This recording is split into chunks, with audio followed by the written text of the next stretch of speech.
नमस्कार दोस्तों, मैं Dharmendra Verma online study with DK में आपका बहुत बहुत स्वागत करता हूं।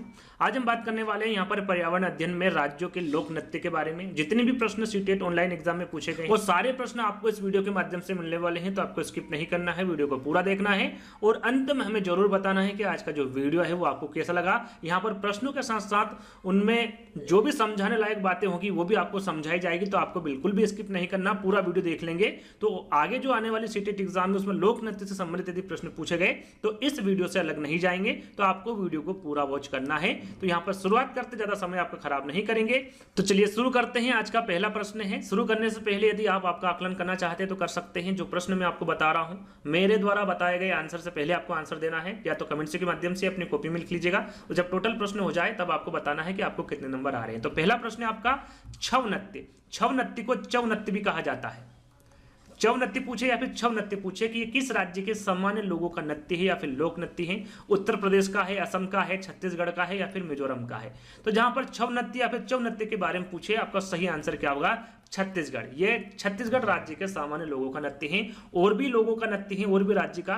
तो यहाँ पर देखिए छव नृत्य के बारे में छोटी सी जानकारी है, चित्र के माध्यम से आपको बताया जा रहा है। तो देखिए छत्तीसगढ़ के साथ साथ आप यहाँ पर देख सकते हैं ये उड़ीसा, झारखंड और पश्चिम बंगाल के लोगों का भी लोक नृत्य है। यहाँ पर आप चित्र के माध्यम से देख सकते हैं। ये जो पहनावा है इनका, ये किसका है? चव या फिर छव नृत्य का है। देख सकते हैं यहाँ पर दो चित्र हमने लगाए हुए हैं। और इस नृत्य में योद्धा अपने परंपरागत परिधान पहनते हैं। यहाँ पर देखिए जो परंपरा इनकी चली आ रही है, जैसे कि मुकुटा और टोपी आप देख सकते हैं, ये दोनों ही विस्तृत रूप में यानी काफी बड़ी हैं कि इस नृत्य में जो विस्तृत मुकुटे और टोपी पहनी जाती है, साथ में यह महाभारत और रामायण, स्थानीय लोक कथाओं और अमूर्त विषयों सहित महाकाव्यों के एपिसोड को भी ये लागू करता है।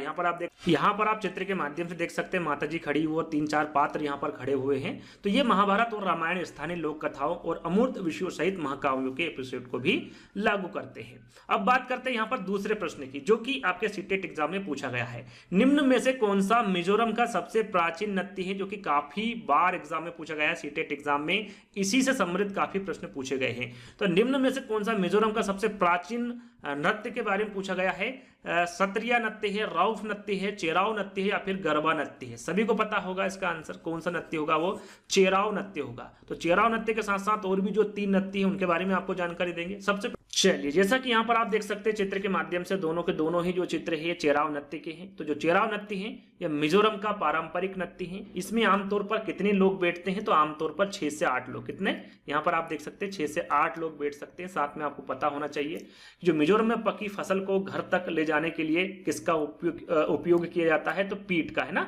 पीठ पर लाद कर ले जाते हैं मिजोरम में पकी फसल को घर तक ले जाने के लिए। और इसमें आमतौर पर 6 से 8 लोग होते हैं चेराव नृत्य में, यहाँ पर आप देख सकते हैं। और चेराव नृत्य में जमीन पर बांस की डंडी लेकर 2-2 लोगों की जोड़ी आमने सामने बैठी होती है। यहाँ पर आप देख सकते हैं जोड़ी बनाकर बैठे हुए हैं, इसमें भी आप देख सकते हैं।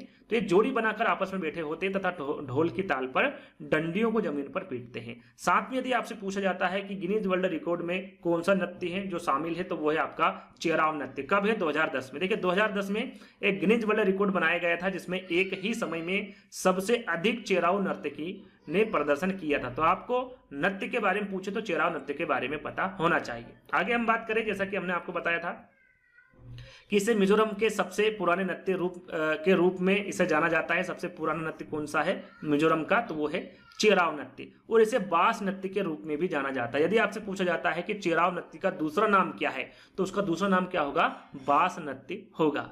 चलिए अब बात करते हैं सत्रिया नृत्य के बारे में। विकल्प में था सत्रिया नृत्य, आपने देखा हो तो। जो सत्रिया नृत्य है ये कहाँ का लोक नृत्य है? तो याद रखिएगा ये असम का लोक नृत्य है। और इसका नाम सत्रिया नृत्य क्यों पड़ा? क्योंकि ये अपने धार्मिक चरित्र और सत्रों के साथ जुड़ाव के कारण इसका क्या नाम पड़ा? सत्रिया नृत्य। और सत्रिया नृत्य जो है ये महान वैष्णव संत और सुधारक द्वारा 15वीं शताब्दी ईस्वी में पेश किया गया था। इसको कब पेश किया गया था? 15वीं शताब्दी ईस्वी में पेश किया गया था। आपको ध्यान क्या देना है, ये कहाँ का लोक नृत्य है? तो ये असम का लोक नृत्य है। साथ में इसे हर घर की लड़कियां इसे सीखती है। साथ में सत्रिया नृत्य और नृत्य नाटक की उन भाव भंगिमाओं को प्रदर्शित करता है जिनका विकास असम के 17वें अथवा मठों में 16वीं सदी के पश्चात हुआ है। जैसा कि मैंने आपको बताया था कि इसका नाम सत्रिया नाम क्यों पड़ा? अपने धार्मिक चरित्र और सत्रों के साथ जुड़ाव के कारण इस नृत्य शैली को उपयुक्त रूप से सत्रिया नाम दिया गया। क्या नाम दिया गया? सत्रिया, है ना। आगे हम बात करेंगे। देखिए अब बात करते हैं राउफ नृत्य के बारे में। आपने विकल्प में देखा होगा तो राउफ नृत्य भी था। जो राउफ नृत्य है कहाँ का प्रसिद्ध लोक नृत्य है तो याद रखिएगा जम्मू एवं कश्मीर राज्य का है। यहाँ जम्मू एवं कश्मीर राज्य का सबसे प्रसिद्ध लोक नृत्य है कौन सा? राउफ नृत्य, जिसका आयोजन कब किया जाता है? तो इसका जो आयोजन है यह फसलों की कटाई होने के पश्चात किया जाता है। जब फसल कट जाती है उसके पश्चात स्त्रियों द्वारा इसका आयोजन किया जाता है। किसका? राउफ नृत्य का। इसमें नाचने वाली जो ग्रामीण स्त्रियां हैं वो दो पंक्ति में आमने सामने खड़ी होकर एक दूसरे के गले में बाहें डालकर नृत्य करती। जैसे कि यहाँ पर एक दूसरे के हाथ में हाथ डालकर नृत्य किया जा रहा है, चित्र आप देख सकते हैं, ये राउफ नृत्य का चित्र है। इस प्रकार दो पंक्ति होती है, उसमें एक दूसरे के गले में बाहें डालकर भी नृत्य किया जाता है। तो यहाँ पर ये जो चित्र है ये भी राउफ नृत्य का ही एक चित्र है। इस प्रकार से भी राउफ नृत्य किया जाता है। इसकी गति पर गीत की लड़ियों का काफी प्रभाव रहता है। साथ में याद रखिएगा कि इसके आयोजन में किसी भी प्रकार के वाद्य यंत्र का पूर्णता अभाव पाया जाता है, यानी कि वाद्य यंत्र इसमें होता ही नहीं है। तो याद रखिएगा इसके बारे में भी।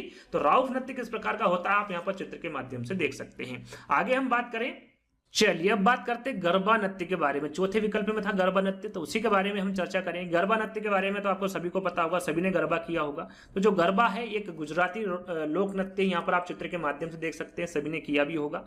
तो गरबा एक कहाँ का लोक नृत्य है? तो गुजराती है, ना कि गुजरात का लोक नृत्य है। यह नवरात्रि में मनाया जाता है। कितने दिन चलता है? 9 दिन। ये भी सभी को पता होगा। गरबा गीत आमतौर पर भगवान कृष्ण या फिर 9 देवियों के विषय के इर्द गिर्द घूमता है। कितने देवियों के? 9 देवियों के, जब भी तो ये 9 दिन चलता है, 9 रातों तक चलने वाला ये उत्सव है। और यहाँ मिट्टी के मटके, जैसे कि यहाँ पर आप चित्र के माध्यम से देख सकते हैं, तो यहाँ मिट्टी के मटके जिसे गरबा कहते हैं, जो पानी से भरकर इसके चारों ओर महिलाओं द्वारा किए जाने वाला नृत्य है।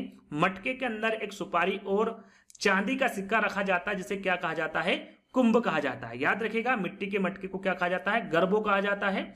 और एक सुपारी और चांदी के सिक्के जिस मटके में रखा जाता है उसे क्या कहा जाता है? कुंभ कहा जाता है। इसके ऊपर एक नारियल भी रखा जाता है, जैसे कि आप इस चित्र में देख सकते हैं। और यह नृत्य करने वाली महिलाएं मटके के चारों ओर गोल गोल घूमती हैं और एक गायक तथा ढोलक या तबला बजाने वाला व्यक्ति संगीत बजाता है, उसके माध्यम से ये गरबा करती है। आपने देखा होगा और बहुत सारे बच्चों ने तो किया भी होगा। चलिए तीसरा प्रश्न है आपका, एक ऐसा नाच जिसमें जमीन पर बांस की डंडी लेकर 2-2 लोगों की जोड़ी आमने सामने बैठती हैं, ढोल की ताल पर डंडियों को जमीन पर पीटते हैं तथा ताल के अनुसार डंडियों के बीच लोग एक कतार में खड़े होकर कूदते हैं और नाचते हैं। इस नाच का नाम आपको बताना है, उस राज्य का नाम बताना है, साथ में उस नाच का नाम भी बताना है, वो भी क्रमशः आपको बताना है। देखिए थोड़ी देर पहले ही इसके बारे में हमने चर्चा की थी। तो आपको समय दिया जा रहा है 5 सेकंड। 5 सेकंड के अंदर अंदर आपको कमेंट्स के माध्यम से आंसर देना है कि इसका सही आंसर क्या होगा। थोड़ी देर पहले ही हमने इसका आंसर आपको बताया था। तो 5 सेकंड है आपके सामने, जल्दी से कमेंट्स करिए इसका सही आंसर क्या होगा। देखिए इसका सही आंसर मैंने आपको क्या बताया था? चेराव। जो सीटेट एग्जाम में प्रश्न पूछे गए हैं वो सबसे ज्यादा आपसे चेराव से संबंधित ही पूछे गए, इसके इर्द गिर्द ही प्रश्न पूछे गए हैं। तो चेराव जो कि मिजोरम का नृत्य है ना, जैसा कि थोड़ी देर पहले ही मैंने आपको बताया था। तोरंग क्या है, कुड़ुक क्या है, झूम क्या है, इसके बारे में हम चर्चा करेंगे। झूम के बारे में जब पौधों से संबंधित हम प्रश्न लाएंगे उसके बारे में जब बात करेंगे। यहाँ पर इन दोनों के बारे में आपको बता देता हूँ। यहाँ पर चेराव के बारे में तो आपको जानकारी दे ही चुका हूँ। देखिए सबसे पहले हम बात करेंगे तोरांग की, है ना। तोरांग की बात करेंगे, ये आंसर लिखा हुआ चेराव मिजोरम, है ना।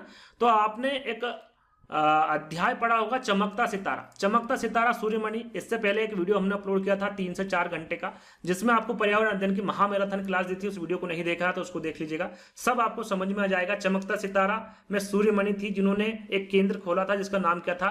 तोरांग। और तोरांग का अर्थ क्या होता है? जंगल होता है, जिसमें जड़ी बूटियों की समझ और बांस की चीजें बनाने की कला बच्चों को सिखाई जाती थी। साथ में अपने स्कूल की भाषा तो सीखे ही, वहां पर सिखाई ही जाती थी, लेकिन अपनी जो कुड़ुक भाषा का रिश्ता है उससे भी वो उससे जोड़े रखते थे। और यह सब किस केंद्र में होता था?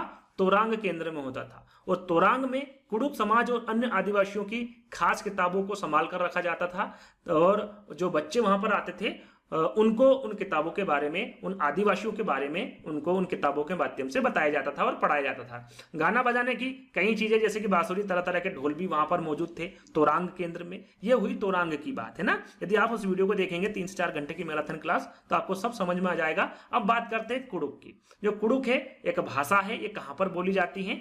तो ये भारत में बोली जाती है, नेपाल में बोली जाती है, भूटान में और बांग्लादेश में। भारत में कहां पर बोली जाती है? तो भारत में ये बिहार में बोली जाती है, मध्य प्रदेश में, छत्तीसगढ़ में, झारखंड में, पश्चिम बंगाल में, पश्चिम बंगाल के उराव जनजाति द्वारा बोली जाती है, इसलिए इसे उराव भाषा भी कहते हैं ना। कुडुख भाषा को क्या कहा जाता है यदि पूछा जाए तो इसे उराव भाषा भी कहा जाता है। क्यों कहा जाता है? क्योंकि ये उराव जनजाति द्वारा बोली जाती है। और कहां पर बोली जाती है भारत में, इसके बारे में आपको पता होना चाहिए। बिहार, मध्य प्रदेश, छत्तीसगढ़, झारखंड और पश्चिम बंगाल। तो कुडुख भाषा के बारे में भी आपको जानकारी होना चाहिए, इससे पहले ये पूछा भी गया है। चलिए चौथे प्रश्न की ओर चलते हैं। चौथा प्रश्न है आपका कि विशेष प्रकार का नृत्य जिसे चेराव कहते हैं कहां के लोगों द्वारा किया जाता है। देखिए चेराव नृत्य के इर्द गिर्द ही सीटेट एग्जाम में प्रश्न पूछा गया है। तो ये कहां का नृत्य है? 4 विकल्प पढ़ने की आवश्यकता नहीं है, चाहे तो आप 5 सेकंड में इसका आंसर दे सकते हैं। इसका सही आंसर क्या होगा? मिजोरम। जैसे कि थोड़ी देर पहले हमने बताया था कि जो विशेष प्रकार का नृत्य है चेराव, ये कहां पर किया जाता है? मिजोरम में किया जाता है। साथ में असम, ओडिशा और झारखंड में कौन सा नृत्य किया जाता है? तो यहां पर आप देख सकते हैं ओडिशा में ओडिसी नृत्य किया जाता है। असम में बिहू लिखा हुआ है, बिहू नृत्य किया जाता है। और जो छऊ नृत्य है, जैसा कि मैंने छऊ नृत्य के बारे में पहले ही आपको बताया था, ये कहां पर किया जाता है? झारखंड में किया जाता है, ओडिशा में किया जाता है, साथ में पश्चिम बंगाल में भी किया जाता है। तो इन तीनों के बारे में भी आपको जानकारी होना चाहिए। लास्ट में हम जितने भी इंपोर्टेंट जो लोक नृत्य है उनके बारे में भी आपको बताएंगे। तो सारे के सारे लोक नृत्य आपको याद कर लेना है और वीडियो अंत तक जरूर देखना है। तो यहाँ पर 5वां प्रश्न है आपका, नृत्य में मुख्य रूप से मुद्रा और भावनाएं रिक्त स्थान प्रदर्शित करती है। यह प्रश्न सीटेट एग्जाम में पूछा गया है। क्या प्रदर्शित करती है? नृत्य प्रदर्शित करती है, भावनाएं, आत्मविश्वास, हाथों और चेहरों की गति। क्या प्रदर्शित करती है? तो जो नृत्य करते हैं उनकी भावनाएं क्या प्रदर्शित करेगी?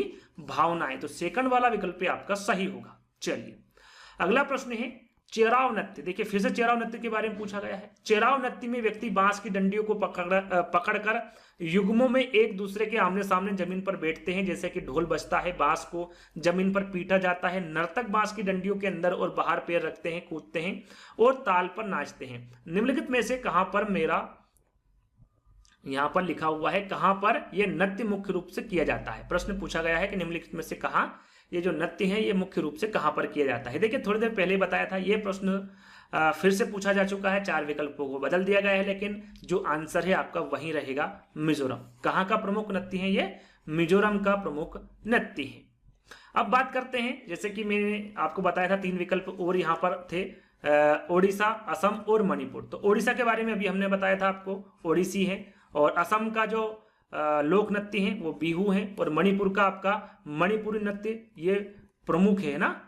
प्रमुख नृत्य कौन सा है? मणिपुर का मणिपुरी है, मणिपुरी नृत्य है। साथ में माई नृत्य भी है। तो माई नृत्य के बारे में पूछे कि माई नृत्य कहाँ का नृत्य है? तो ये मणिपुर का नृत्य है।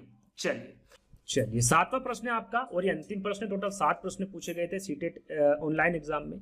मिजोरम में जब फसल का काम समाप्त हो जाता है तो लोग एकत्र होते हैं, त्योहार मनाते हैं, एक साथ खाना पकाते हैं, खाते हैं और मजे करते हैं, साथ में गाते हैं और नाचते भी हैं। तो इस विशेष नाच का आपको नाम बताना है। चेराव है, तोरंग है, कुडुख है या फिर झूम है। फिर से वही प्रश्न पूछा गया है, आपके सामने 5 सेकंड है। इसमें आपको आंसर कमेंट्स के माध्यम से देना है कि सही आंसर क्या होगा। तो देखिए यहाँ पर मिजोरम में पूछा गया है कि जब फसल का काम समाप्त हो जाता है तो फिर लोग एकत्र होते हैं, त्योहार मनाते हैं, साथ में खाना पकाते हैं, खाते हैं, मजे करते हैं, गाते हैं और नाचते हैं। तो उस नाच का क्या नाम होगा? यहाँ पर भी चेराव नृत्य ही होगा या फिर चेराव नाच होगा। तो पहला वाला विकल्प आपका सही होगा। अब बात करते हैं यहाँ पर, देखिए जो प्रमुख नृत्य है उनके बारे में। यहाँ पर जरूरी नहीं कि आने वाले एग्जाम में चेराव नृत्य से ही संबंधित प्रश्न पूछे, आगे जितने भी यहाँ पर नृत्य है इससे संबंधित प्रश्न पूछे जा सकते हैं। तो एक तरफ नृत्य लिखा हुआ है, दूसरी तरफ राज्य लिखा हुआ है। जो घूमर नृत्य है ये राजस्थान का है, भांगड़ा पंजाब का है, लावणी जो लावणी नृत्य है महाराष्ट्र का है यहाँ पर। उसके बाद आता है चोंग नृत्य। जो चोंग नृत्य है नागालैंड का है, ओडिसी ओडिशा का है, बिहू लिखा हुआ है ना, बिहू नृत्य असम का है, जो मुखोटा है ये अरुणाचल प्रदेश का है, कथकली केरल का है, गढ़वाली उत्तराखंड का है, कुचिपुड़ी आंध्र प्रदेश का है, भरतनाट्यम की हम बात करें तो तमिलनाडु का नृत्य है, रासलीला या फिर कथक के बारे में पूछे तो ये उत्तर प्रदेश का है, यक्षगान। देखिए यक्षगान के बारे में पूछा गया था पहले। तो जो यक्षगान है ये कर्नाटक का नृत्य है। गरबा कहाँ का है? गुजरात का है। आगे हम बात करें तो छऊ नृत्य के बारे में आपको बता चुका हूं, ये झारखंड का, उड़ीसा का और पश्चिम बंगाल का है। राउफ नृत्य के बारे में भी आपको बता चुका हूं, जम्मू और ये कश्मीर का है। तो ये जो 16 नृत्य हैं ये बहुत ही इंपॉर्टेंट है, स्क्रीनशॉट ले लीजिएगा, पढ़ लीजिएगा इनके बारे में। तो ये हुई भारतीय लोक नृत्य के बारे में एक शानदार वीडियो। मुझे जहां तक लगता है आप सभी को ये वीडियो पसंद आई होगी, क्योंकि जो भी प्रश्न यहाँ पर लिए गए हैं सभी के सभी आपके सीटेट ऑनलाइन एग्जाम में पूछे गए प्रश्न को ही लिया है। आगे भी यदि इस प्रकार के वीडियोस आपको देखने हैं तो आप कमेंट्स के माध्यम से बता सकते हैं। इस प्रकार के वीडियो हम और भी बना देंगे। तो जल्द ही दोस्तों एक नए वीडियो के साथ मिलेंगे। जब तक के लिए धन्यवाद।